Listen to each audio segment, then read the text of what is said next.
I feel tremendously fortunate that I've had a very close relationship with my grandparents. I lived with them at one point. Um, my grandmother, Edna Tascona, volunteered for 45 years for RVH. She was a blue coat, which was what we describe our volunteers in Barrie.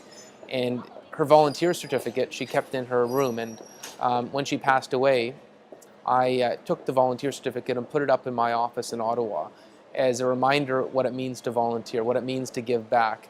And the work I do for RVH in many ways is to honor the dedication she had to this community. And when I volunteer my time for community service, it's in that model that I know what makes a community great is our volunteers, and I think of my own grandmother.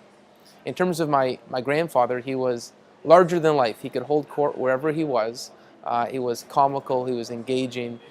He had a car lot in Barrie for 70 years before he died when he was 94.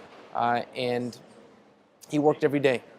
Even when he broke his hips, both hips, he'd go into the car lot with his walker. He'd throw the walker into the car and he would go to the car lot. He actually broke both his hips at the car lot trying to jump out of a hoist, which is ridiculous to do in your 90s.